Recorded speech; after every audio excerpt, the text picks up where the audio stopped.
Assalamualaikum warahmatullahi wabarakatuh. Jadi kali ini saya akan melakukan mempresentasikan lebih tepatnya AMDAL atau analisis mengenai dampak lingkungan terhadap jalur kereta api. Nah, sebelum itu izinkan saya untuk memperkenalkan diri. Nama Taruna Madya Rawendra Putra Wirawisesa Mulyono dari Prodi MTP 2B NIT 2140441 absen 20. Nah, nggak usah berlama lagi, jadi mari kita langsung ke pembahasan. Nah, jadi saya mengambil studi kasus berupa jalur kereta api Makassar Parepare yang diduga menyebabkan banjir di Baru. Sebelum itu, izinkan saya untuk mendeskripsikan jalur KA Makassar Parepare tersebut. Nah, jalur Makassar Parepare merupakan jalur sepanjang kurang lebih 145 km yang merupakan tahap pertama dari pembangunan jalur kereta api Trans Sulawesi dari Kota Makassar menuju Kota Parepare. Nah, pemerintah akan segera menguji coba kereta api jalur Makassar Parepare pada akhir Oktober 2022 lalu. Jalur kereta api dari stasiun Maros ke stasiun baru tersebut akan menjadi yang pertama di Pulau Sulawesi. Nah, Direktur Jenderal Perkeretaapian Kementerian Perhubungan, Zurma Fendi, mengatakan bahwa jalur kereta api Makassar Parepare tahap 1 pada ruas stasiun baru hingga stasiun Maros sepanjang 71 km dan masih dalam proses uji coba operasional.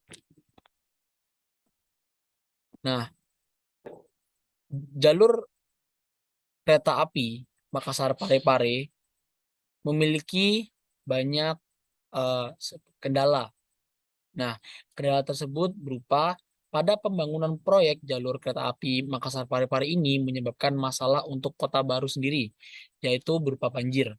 Pembangunan ini menyebabkan meluasnya banjir tahunan yang melanda wilayah Kabupaten Baru dan sekitarnya.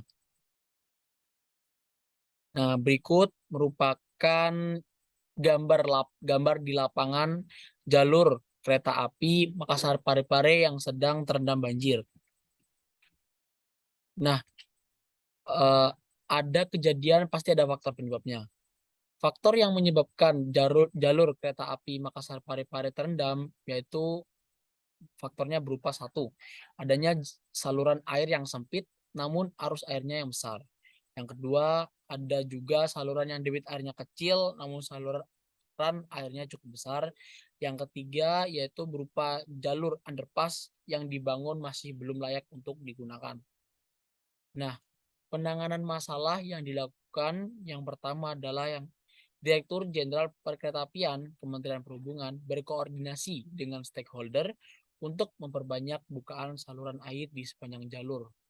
Yang kedua yaitu untuk pengenanganan sementara apabila terjadi banjir, terutama di underpass yang tidak layak, ini menggunakan alat pompa air. Jadi, alat pompa air ini digunakan apabila suatu waktu under, jalur underpass terendam banjir dan bisa mengeluarkan air dengan cepat. Nah, untuk penanganan lebih lanjutnya yaitu lebih memfokuskan kepada saluran air atau drainase di sepanjang jalur lintasan. Nah, kesimpulan dari presentasi yang saya paparkan ini adalah lebih berfokus kepada saluran air.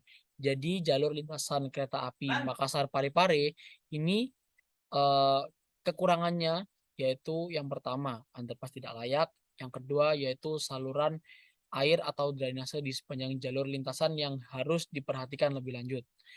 Nah, sampai di sini saja presentasi yang saya dapat paparkan. Terima kasih. Wassalamualaikum warahmatullahi wabarakatuh.